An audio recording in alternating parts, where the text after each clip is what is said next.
Okay, magandang gabi sa atin lahat. Tayo po dadako sa salita ng Panginoon. Can you turn your Bible in Psalm chapter 37? Psalm chapter 37, verse 1 down to verse number 11. Psalm chapter 37, verses 1 down to verse Psalm number 37. 11. Sa Tagalog is awit. Mga awit, 37. kapitulo 37, versikulo 1 hanggang sa 10. 10 lang kasi mahaba yan eh. Mahaba. Hanggang 40 siya. Psalm chapter 37 verses 1 down to verse number 10. Tayo po ay tumayo as we give reverence sa pagbasa sa salita ng Panginoon. Basahin ko sa Tagalog na version.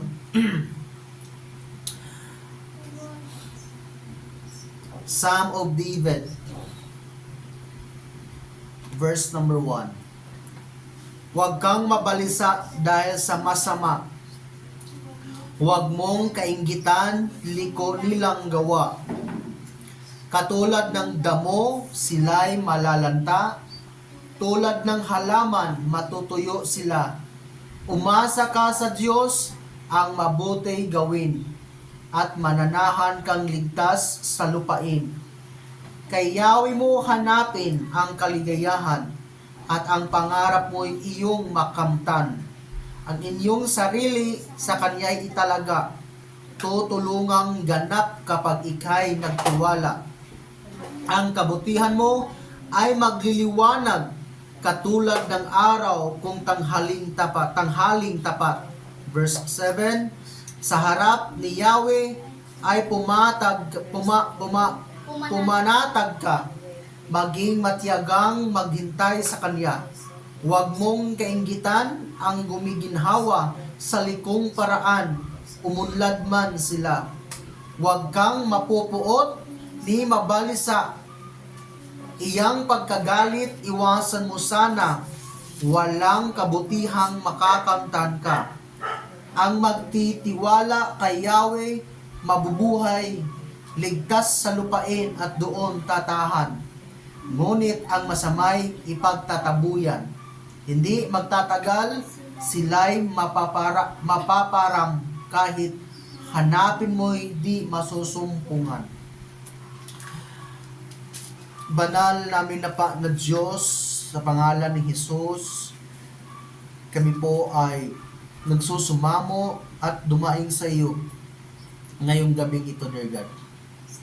Nandito po kami, nagtipon-tipon para, Lord, ikaw ay bigyan ng papuri, bigyan ng pagsamba, at itataas namin, Lord, ang iyong pangalan at iyong salita ngayong gabing ito. Buksan niyo po ang aming mga puso at isipan sa iyong salita para, Lord, na maintindihan namin ang mensahe na iyong iparating ngayong gabing ito. Kayo po ay magbigay sa akin ng kaalaman na sa akin ng pagpangangaral at pagtuturo sa pagbahagi na iyong salita ngayong gabing ito, na ang iyong mga salita, Lord, ay siyang maitataas. Hindi po ang aking sarili, hindi po ang aking mga sariling aral, kundi ang mga aral na nanggagaling sa iyong salita. Dalangin ko po, Ama, ng lahat ng salita na lumalabas sa aking bibig, ito po ay manggagaling dyan sa iyong banal na kasulatan. So, bless us, bless po ang iyong mga anak ngayon na makikinig. Let your Holy Spirit and your word be magnified and glorified tonight. In Jesus' name, amen, Amen. and amen. Okay? So magandang gabi sa ating lahat at magandang gabi din sa mga na online. So welcome po sa prayer meeting ngayong gabi ito. I hope na ang salita ng Panginoon ay magiging blessing ho sa inyo. So huwag mo na yung buksan sa ID. Mainit. So I pray nga ang salita ng Panginoon ay magiging blessing sa bawat isa sa atin ngayong gabi. And then, yung text natin ngayon is dito po sa mga awit, chapter 37. At ating pong pag-uusapan ngayon ay mga bagay na ginagawa ng mga na taong mabuti. The righteous man. Yung gawain ng taong mabuti or taong matuwid. So, bilang mga anak ng Panginoon, so, ang salita ng Diyos ay always encourage sa atin na mamuhay ng tawag nito matuwid sa kanyang harapan. Yun talaga ang pinaka core kumbaga natin bilang mga anak ng Panginoon. So nung tayo ay nagiging anak ng Diyos, natanggap natin ang kaligtasan, nagkaroon tayo ng relationship kay Jesucristo. So, tayo ay nagiging kanyang anak. So, tinuturuan tayo sa pamamagitan ng kanyang salita na mamuhay ng matuwid. Okay? Mamuhay na ang Diyos ang nalulugod. Siya ang natutuwa sa ating mga buhay. Well, kahit sang passage na dako sa salita ng Panginoon, nag-encourage talaga tayo nga be like Christ. Dapat magiging kawangis at kaugali natin si Kristo. Hindi yan magiging imposible kasi nga si Jesus ay nagkatawang tao, namuhay ng matuwid, right? At namuhay na naayon sa kalooban ng Panginoong Diyos o Panginoong Hesukristo. So, kaya nga, siya ang pinaka the best among the best nga example bilang mga anak ng Diyos. So, sa ating binasa, ito po ay sulat ni David. Si David. Sulat niya to.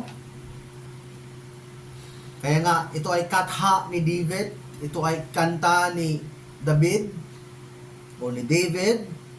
Sabi sa binasa natin, huwag kang mabalisa dahil sa masama.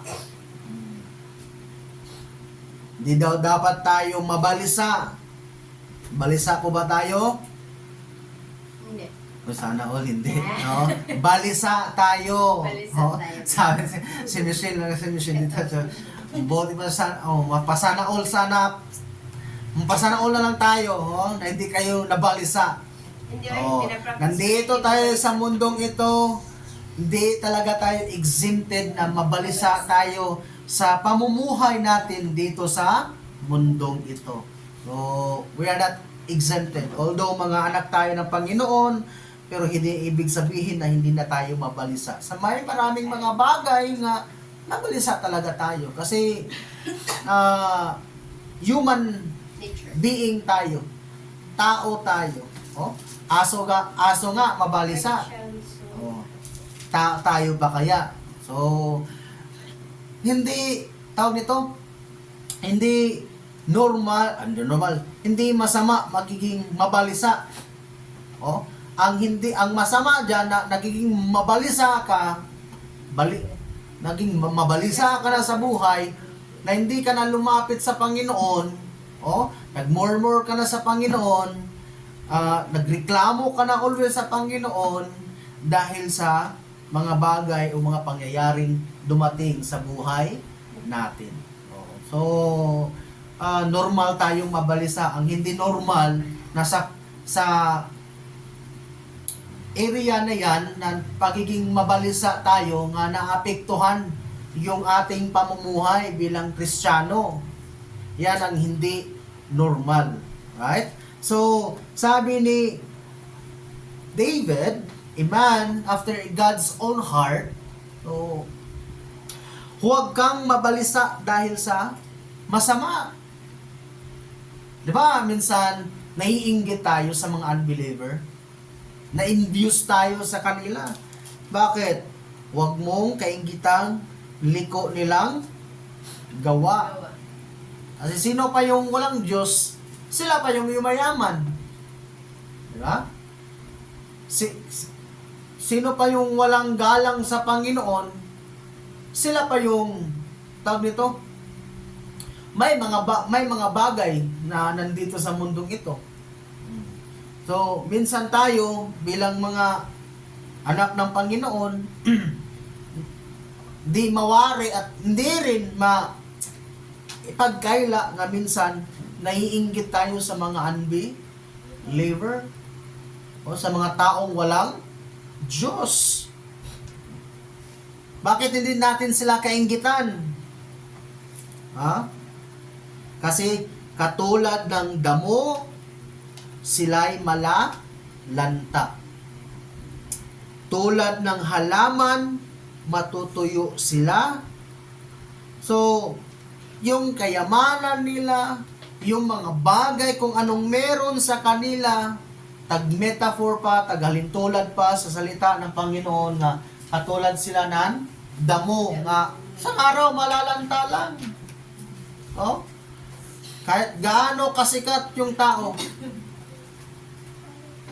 magiging isang araw malaos. Kahit gaano pa, tingnan niyo si Justin Bieber, gabi yun. Mag-concert yun, millions yung kita. Pag mag-release si Justin Bieber ng kanyang album, nako, billion ang kita. Always trending yan. Kahit titingnan niyo sa YouTube, nako, billions yung mga views ng kanyang mga dati niyang mga kanta. Napakasikat nga bata. Pero, isang araw nalanta. Isang araw natuyo yung kanyang kasikatan. Nalanta ang kanyang kasikatan. Nalaos. Ngayon, wala na. Look at Chris Aquino sa Pilipinas. Di ba? Dati, isa sa mga pinakasikat dito sa bansang Pilipinas, mga 2000, yan, Chris Aquino. So, napakamahal yung TF niya, talent fee niya. Hindi mo yan basta-basta ma-invite kung kakaunti lang yung yung ibabayad mo sa kanya. So, well, ganun talaga ang kasikatan, nawawala. Dumating ang panahon, dumating ang oras na nalanta ang kasikatan, nalanta ang kayamanan, natuyo ang kasikatan, kaya huwag tayong maiinggit sa kanila. Sabi ng salita ng Panginoon. So huwag natin kainggitan ang mga taong walang Diyos, bagkos umasa tayo sa Diyos. Yan dapat ang ating gawin. Para ano yung cure, ano yung gamot sa inggit? Yan ang ating pag-uusapan ngayon. Gamot sa inggit. May gamot pala sa inggit. Ano yung gamot sa inggit? Number 1. Number 1. Umasa ka sa Diyos. Yan ang pinaka-unang gamot para sa ating sakit nga, pagiging envious, pagiging mainggitin sa kapwa-tao. So doon ka umasa sa Diyos, huwag kang umasa sa kayamanan, huwag kang umasa sa mga bagay na dito sa sanlibutan, huwag kang umasa sa wallet mo, huwag kang umasa sa bank account mo, huwag kang umasa sa kapatiran, sa kahit ano pa dito nga nandito sa mundong ito, huwag kang umasa. Doon tayo aasa sa Panginoon. Kasi pag doon tayo sa Panginoon aasa, di tayo madaling matitinag at hindi tayo madaling matutuyo at hindi tayo madaling malalanta. Kasi doon tayo umasa sa Diyos. Actually, yan ang mga konti yung pintuan. Kasi na-divert ako dyan sa mga kasi ganun lang. Yan, hindi ko makita yung mukha ng mga taong tumatawid dyan. Yun, tawag nito. Kasi pag doon tayo umaasa sa Panginoon, di tayo madaling malalanta. Ako natin? Di ba? Kasi kung sa tao ka umasa, pag hindi binigay ng tao sa'yo, malalanta ka, ma-discourage ka. Kaya sabihin mo, yabang-yabang na naman dito. Dati, nung siya ay nangangailangan, ganito. Right? Kaya bilang mga anak ng Panginoon, at para hindi tayo maiinggit sa mga taong yumayaman. Kaya alam nyo ba sa mundong ito, ang mga taong mayayaman, yung pa yung mga walang Diyos. Buksan nyo yung Biblia nyo. Psalm 72. Psalm 72. Give the king judgment. Psalm chapter 72. Verse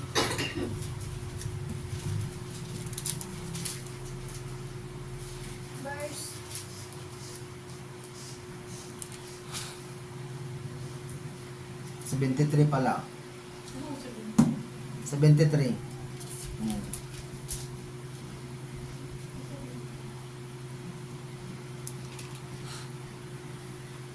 Ito po ay awit ni Asaph.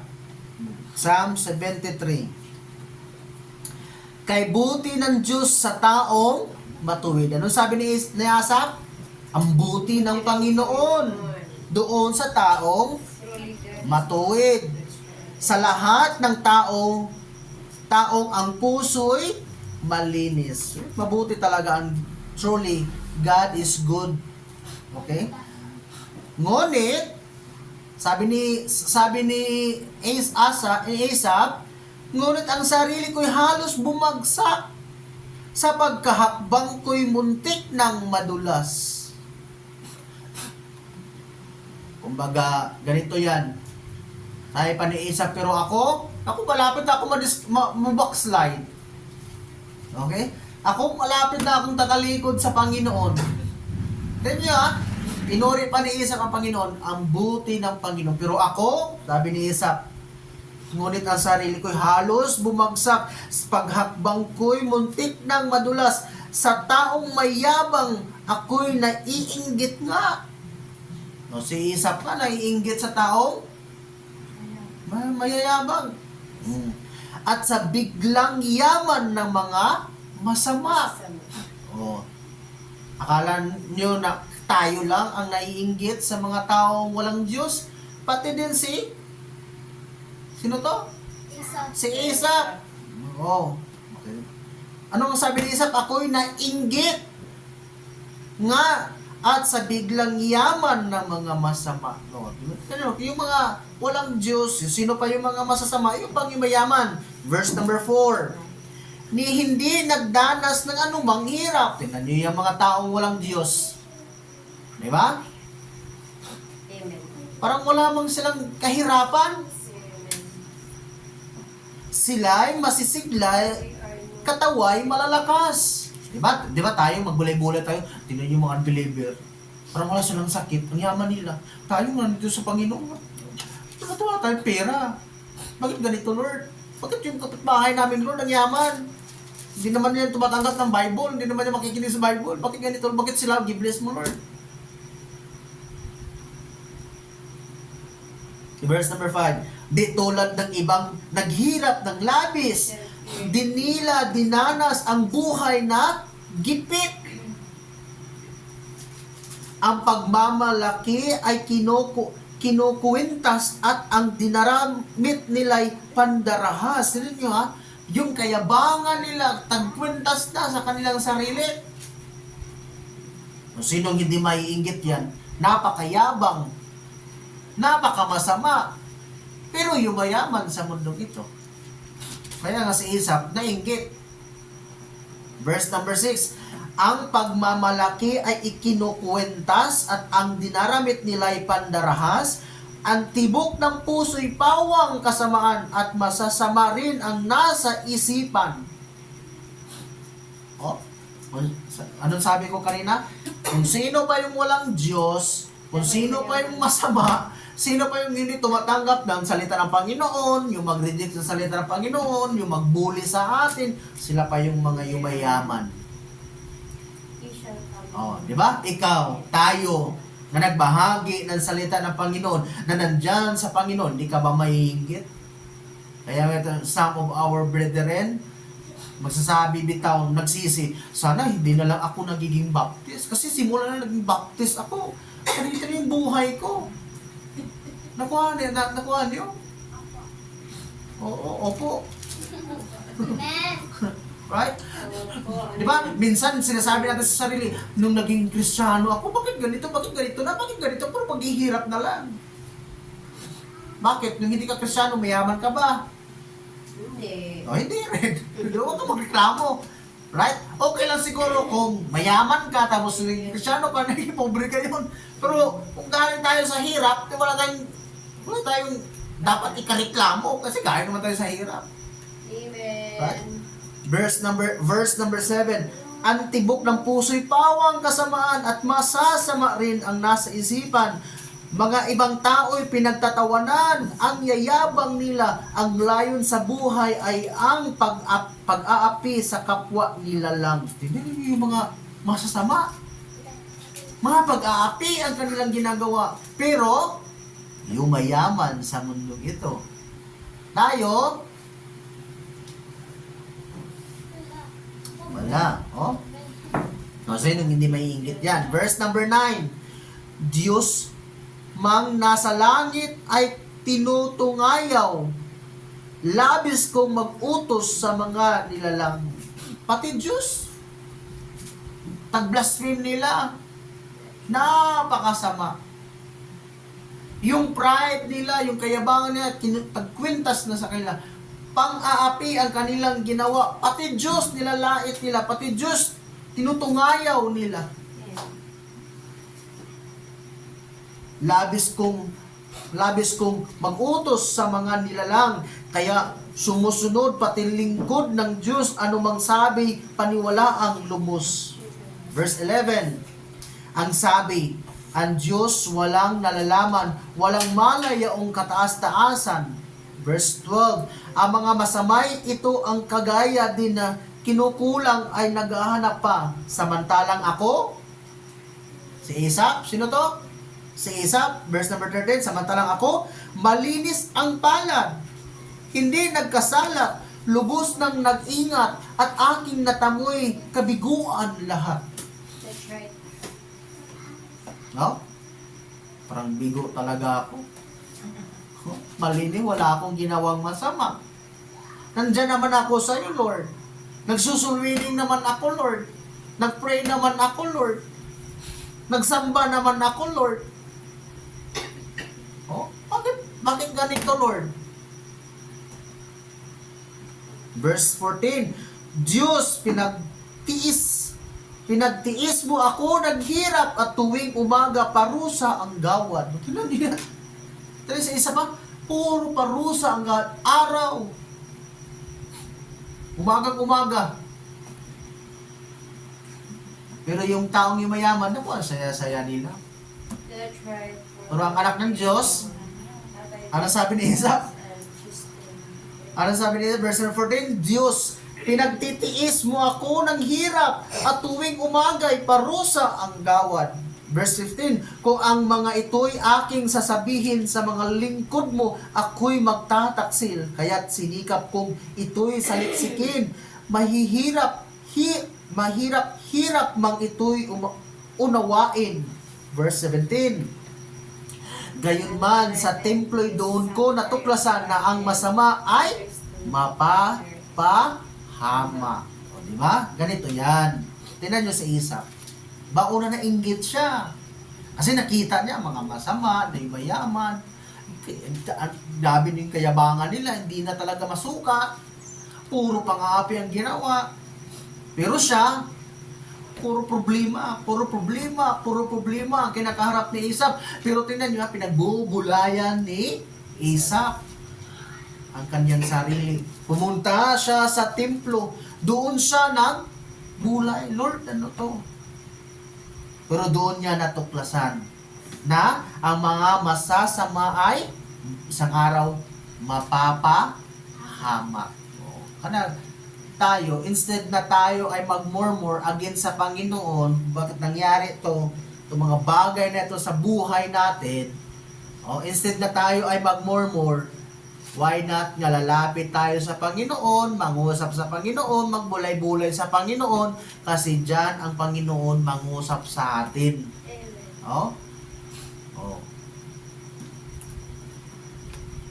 Verse 18, dinala mo sila sa dakong madulas upang lubos na kanilang pagbagsak. So, tignan nyo kaya pala ang Panginoon, yung mga masasama, yung mayaman.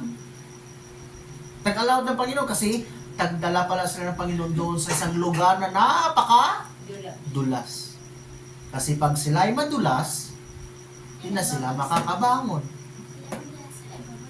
Right? Tingnan niyo yung mga Hollywood actor, actresses, even local actor and actresses, na napakayabang, na napakasikat. Tingnan niyo, sa kataas ng kanilang kasikatan, bumagsak sila ng tuluyan. Verse 19, walang abog-abog sila ay nawasak, kakila-kilabot yaong naging wakas. Verse 20, parang panaginip ng ako'y magising, pati anyo nila'y nalimutan na rin. Tingnan niyo yung sabi ni Asa. Nang ang aking isip hindi mapalagay at ang damdamin ko'y labis na nasaktan. Verse 22, di ko maunawaan para akong tanga sa inyong harapan, hayop ang kagaya. Gayong pamay, sinasamahan mo ako sa aking paglakad at inaakay mo. Tingnan nyo pag dyan lagi, pag lalapit tayo sa Panginoon, pag dyan tayo mangusap sa Panginoon, pag doon tayo magbulay-bulay sa Panginoon, makilala natin yung sarili natin. Makilala din natin ang Panginoon na despite pala sa ating pagkapaghatian, despite sa ating kawalan, despite sa ating kahirapan, hindi tayo pinabayaan at tinalikuran ng Panginoon. Verse number 24, ang mga payo mo'y umakay sa akin, marangal na ako'y iyong tanggapin. Sino pa sa langit kundi ikaw lamang at maging sa lupa'y aking kailangan. Puso't ko't kaluluwa kong nanghihina man, ang Diyos ang lakas kong tanging kailangan. Di ba? So sa panahon ng ating mga pagkahinaan, panghihina, sa panahon ng ating mga problema, sa panahon ng mga unos na darating sa ating buhay, doon tayo sa Diyos manalig. Doon tayo sa Diyos huhugot ng lakas, hindi sa ating sarili. Verse 27, yaong hihiwalay sa iyo'y mamamatay at ang nagtataksil wawasaking tunay. Ngunit sa sarili. Tanging hangarin ko sa piling ng Diyos, mananatili ako sa piling ng Panginoon Yahweh, ako'y mapanatag. Ang kanyang ginawa'y aking ihahayag. Tingnan niyo. So, huwag tayong mainggit sa mga taong masasama. So, be it na yun. Hayaan na lang natin sila. That's right. Oh? Kung pinagtrabahoan nila yan na mabuti, di, Today. nila yun. Ang dapat mainggit. Bakit wala tayo? Bakit mahirap tayo? Oh? So, hindi natin yan malalaman pag naglaruan mo na yan, yan. Oh? Hindi natin malalaman pag di tayo magbubulay sa ating sarili That's right. doon sa Panginoon. Amen. Oh? Doon tayo sa Panginoon mangusap. Doon tayo sa Panginoon magbubulay-bulay, hindi sa sarili natin. Kasi kung sa sarili natin magsiselfie tayo. Oh? Hindi rin sa tao. Hindi sa kahit sa kanino. Doon sa Diyos tayo mangusap. Doon tayo dudulog.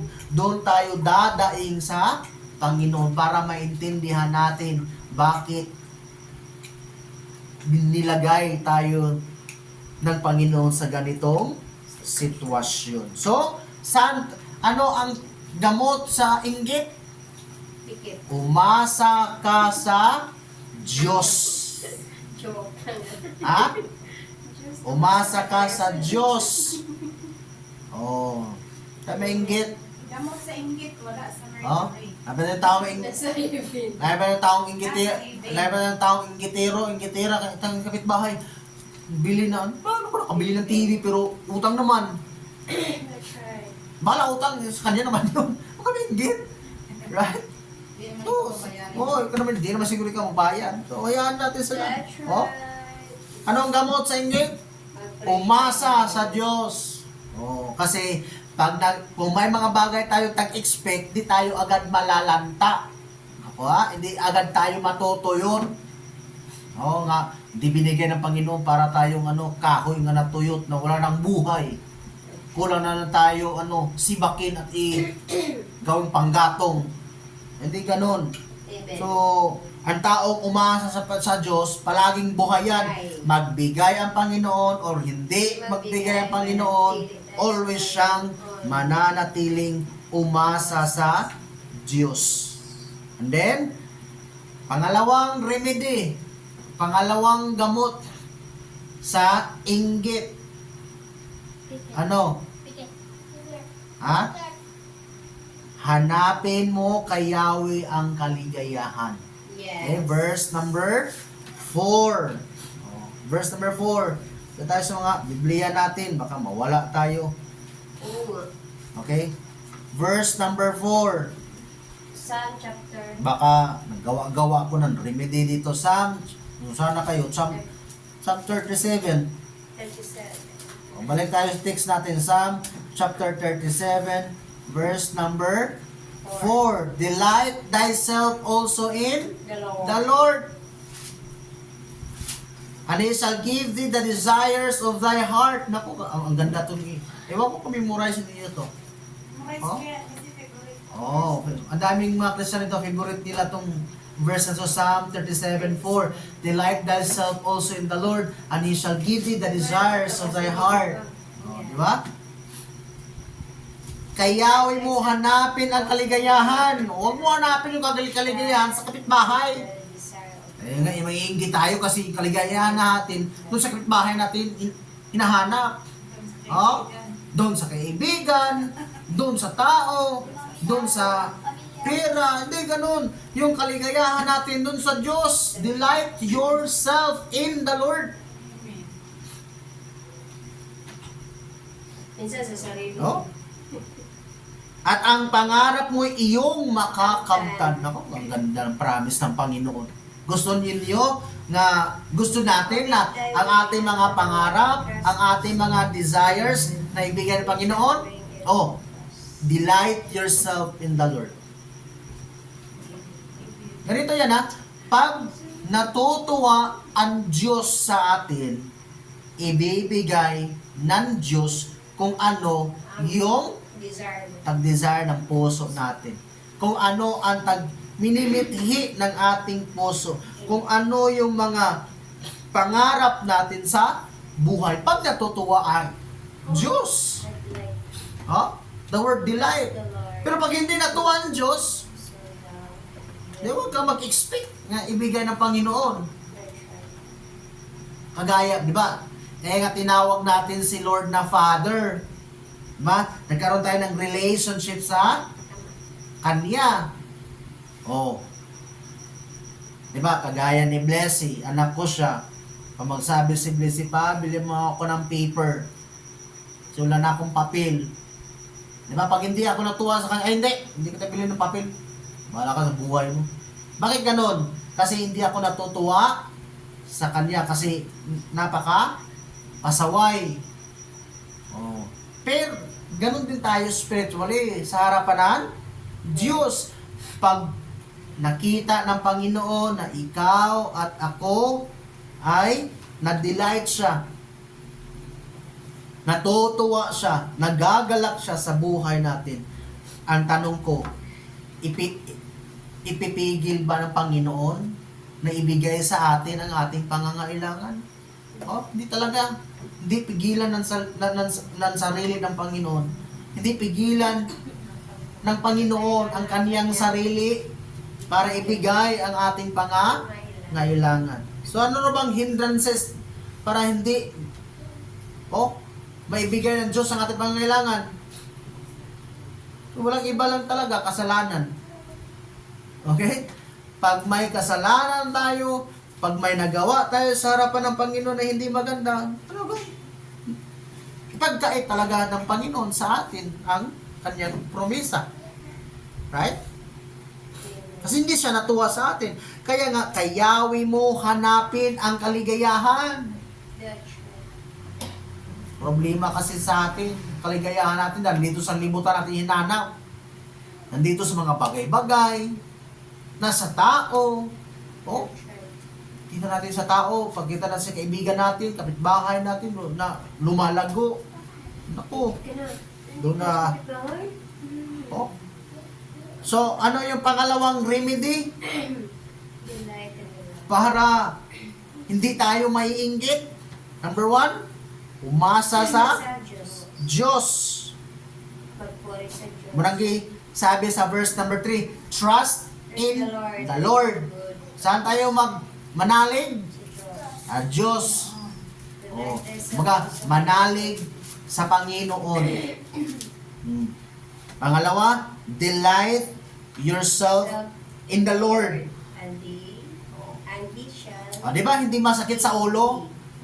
Kahit nakita mo yung kapitbahay natin na yung mayaman, hindi masakit sa ulo kasi yung kagalakan mo nandun naman sa Panginoon. Sasabihin mo na, wala akong pakialam. Kahit 10 na yung sasakyan mo dyan, bahala ka dyan sa buhay mo, mamatay ka, perlo ka naman. Di ba? Kami, dito kami, bahala kami, wala kami, at least masaya kami, naglingkod sa Panginoon, may Diyos kami. Amen. Ikaw nga, marami kang kayamanan, marami kang sasakyan, marami kang bahay, pero wala ka namang Diyos. No? Sinong logi sa ating dalawa? Ikaw yung logi. Thy way unto the Lord. Trust also Siguro sa sanlibutan, logi ako, pero shall bring it to pass. sa spiritual, ikaw yung logi. That's right. So, huwag tayong mainggit. Bagkos, yung ating kaligayahan ay hanapin natin sa Panginoon.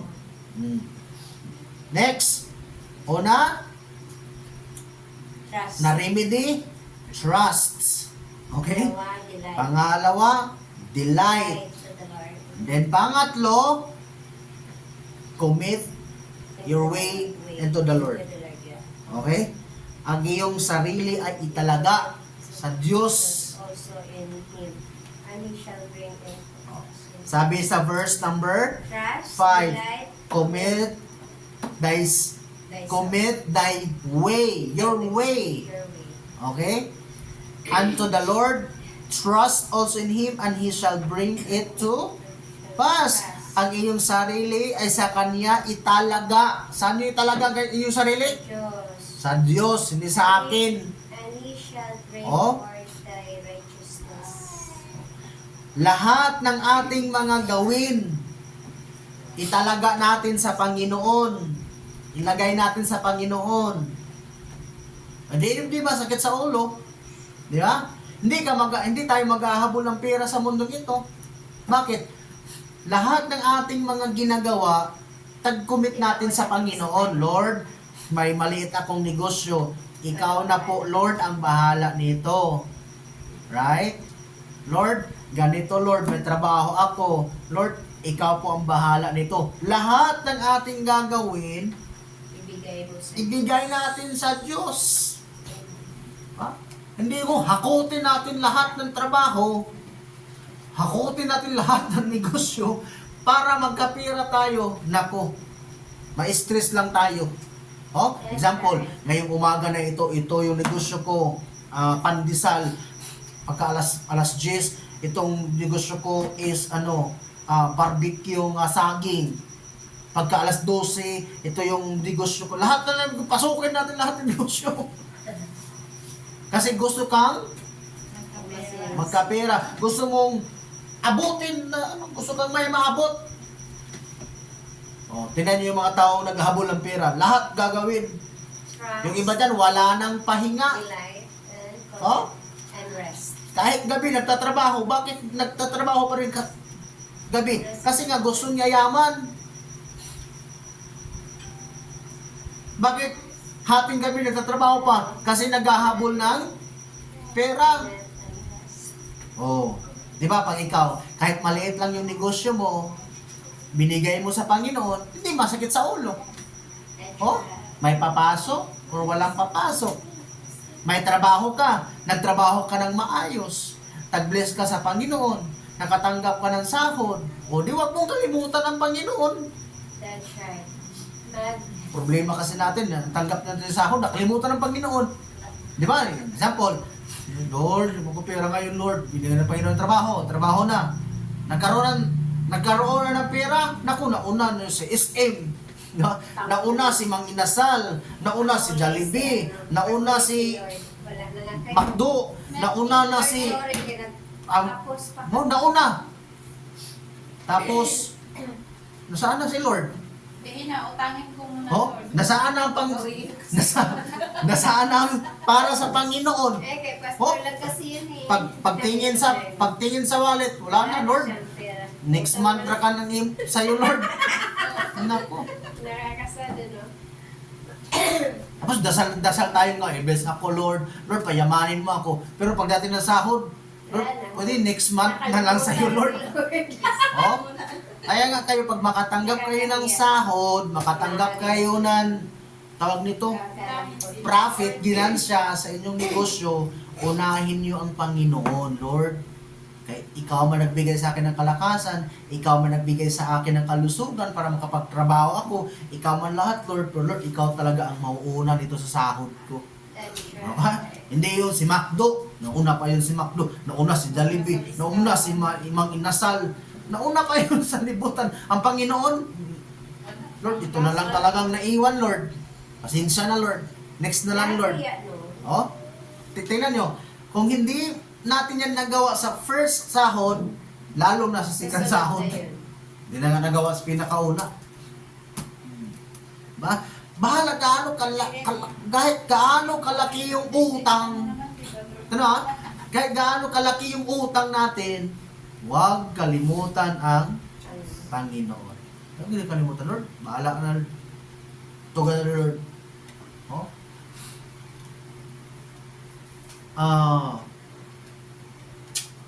Problema kasi natin yung para sa Panginoon, ipambayad sa utang. Di ba? Practically speaking, huwag ganun. Para, dami tao sa mga disipulo, pinatingin kay Jesus yung pera.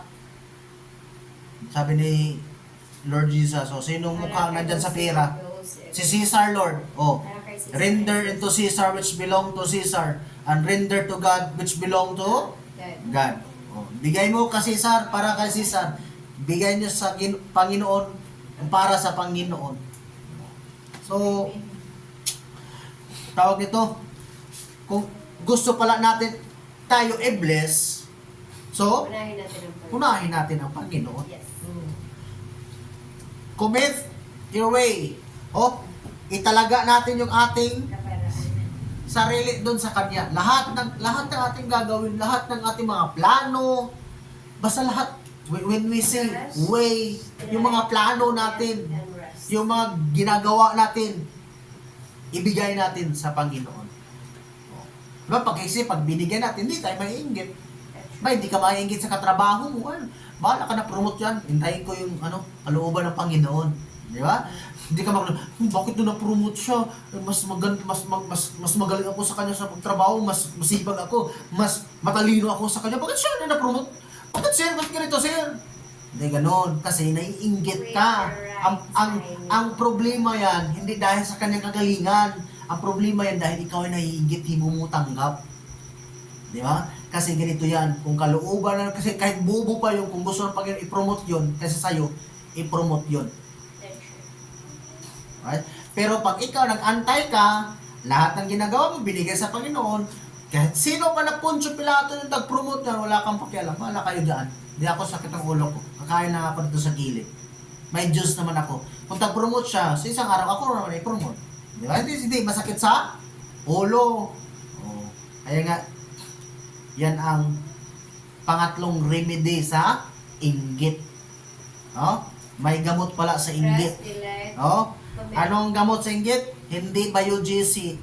Oh, ang gamot sa inggit, ang gamot sa inggit ay umasa sa Panginoon, manalig sa Panginoon, hanapin ang kaligayahan doon sa Panginoon. Ano pa? Italaga ang lahat ng iyong mga Gagawin. gagawin doon sa Noon. Panginoon. Tapos, ano pa? Rest. Rest in the Lord. Rest in the Lord. Rest in the Lord. Yeah, may kapahingahan sa Panginoon. Doon tayo pahinga sa Panginoon. Verse number 7. Well, Rest in the Lord. sa harap ni Yahweh ay pumanatag ka. Problema natin pag nakita natin yung wallet na Walang laman. hindi, walang laman, yung ang dami pang laman, Aw. doon natin, panatag pa yung sarili natin. Pag wala nang laman. Oh? Wala nang laman. Ikaw na. Oh, panatag yung sarili talaga natin. Ano pa, makita natin malaki pa yung, marami pa yung pera natin. Ako, panatag, huwag natin ipanatag yung sarili natin sa pera kasi ang pera ay Mawawala. bigla lang yung lumipat na hindi natin inaasahan. Exact. Oh? Tingnan nyo, yung 1,000. Bumili ka dyan ng piso o 3 piso. Pagkahapon, wala na yung 1,000 mo. Bili ka ng itlog. Wala na yun. Oh? Kung 100 pesos, bili ka ng isang itlog, bili ka ng magic sarap. Pagbalik mo sa bahay, may 10 pesos ka na lang naiwan sa 100 pesos. Trust to the Lord talaga. O, pag hindi natin ipanatag natin sarili, kung doon natin nilagay ang ating sarili sa mga bagay nga nandito sa mundo ito, wala tayong rest. Ha? Stress. Wala tayong rest. So, rest in the Lord. Hindi sa pera, hindi sa bagay, hindi sa kayamanan, Hindi sa meron kundi ka. sa Diyos, mga kapatid. Para hindi tayo maiinggit. Trust, Oh. delight, commit, and rest. And then, mag-antay sa Diyos. Wait. Diyan tayo magtatapos kasi mahaba na.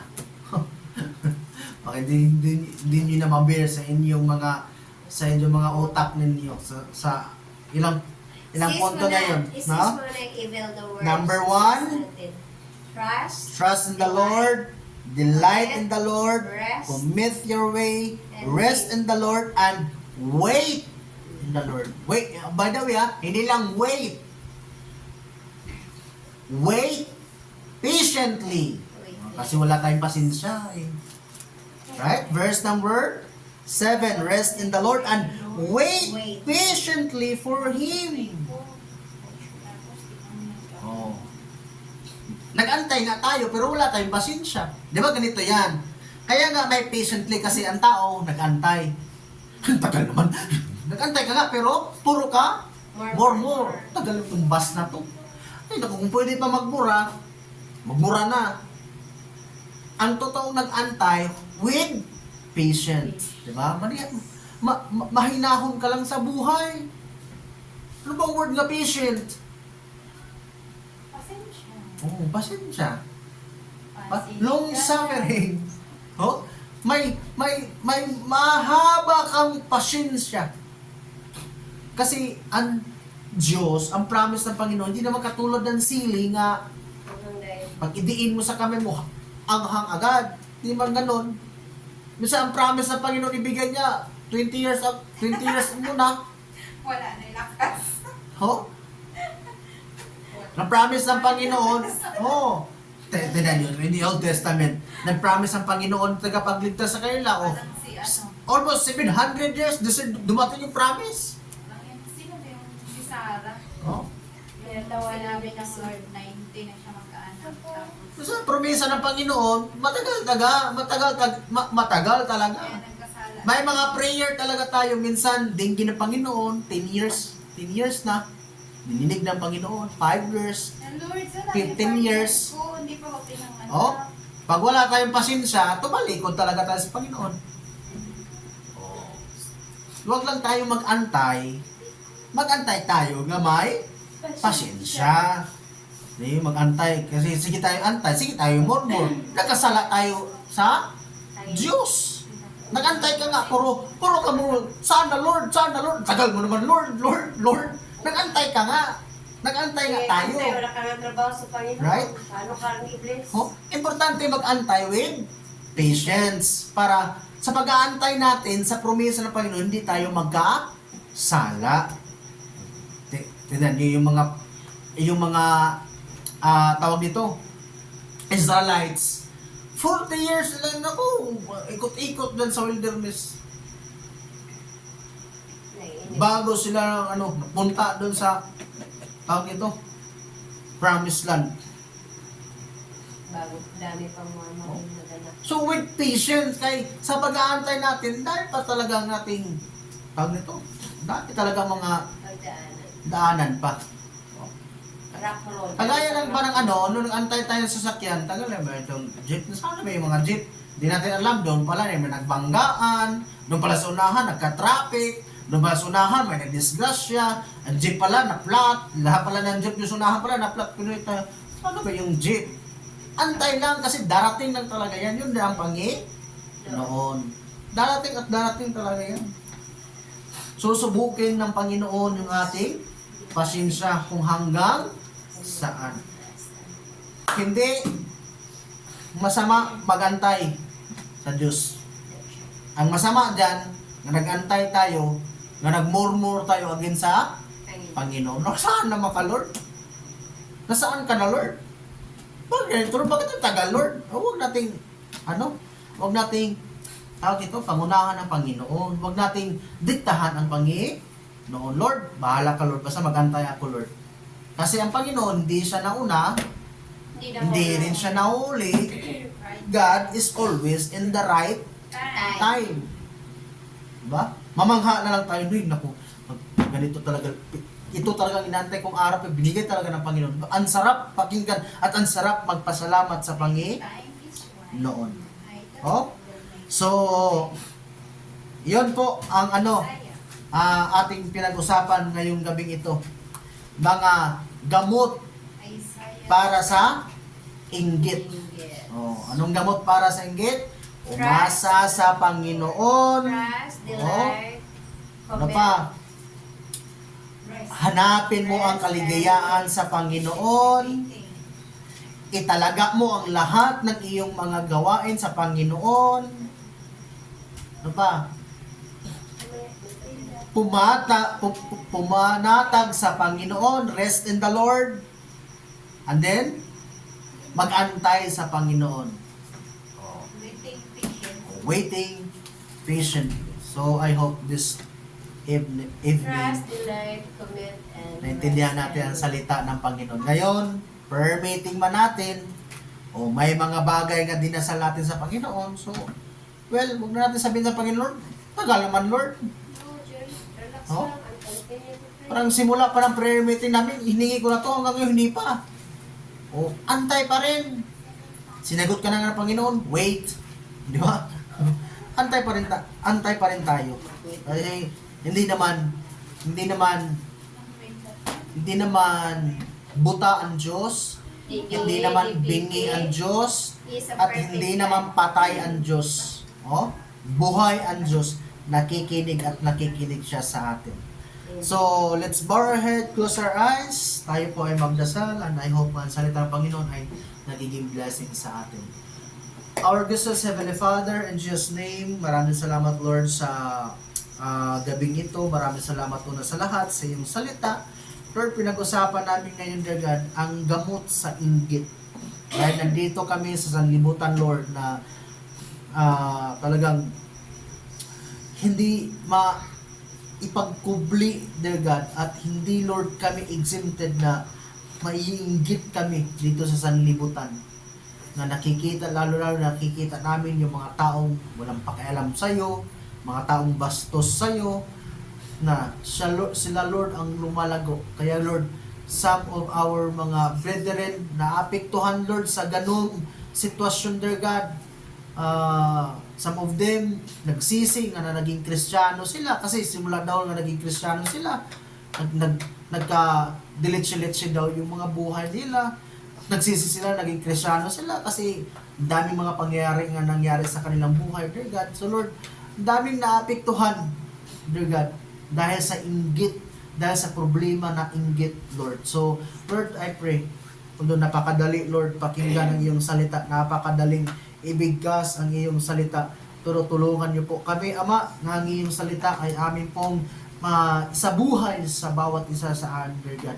Na, Lord, ang gamot pala sa inggit ay diyan kami aasa sa iyo, kaligayahan namin ay diyan sa iyo, diyan kami, Lord, manalig sa iyo, diyan kami, Lord, mag-antay sa iyo, diyan kami, Lord, mapanatag sa iyo, dear God. So, I pray na nagiging blessing sa bawat isa sa amin ang iyong mga salita, dear God, at nagbigay sa amin ng encouragement, at the same time, Lord, nagbigay sa amin ng rebuke sa bawat isa. So, maraming salamat ngayong gabi, Lord, sa paglapit namin sa iyo. Dalangin ko po nga kayo po ay makinig sa amin. Dalangin ko po, Ama, nga dinggin mo ang aming mga pagsusumamo at aming mga prayer request at ang aming mga supplication ngayong gabing ito. So, bless us as we come to you and render our prayer request in Jesus' name. Amen and amen. Okay, so maraming salamat sa ating lahat. Dito ta sa ating mga prayer request, sa ating online. So, God bless you sa inyo. Kayo na lang ho magdasal ho dyan sa inyo mga kapatid. Okay? So, patayin ko na po yung yung live natin ngayong gabi. Live is on. Wait,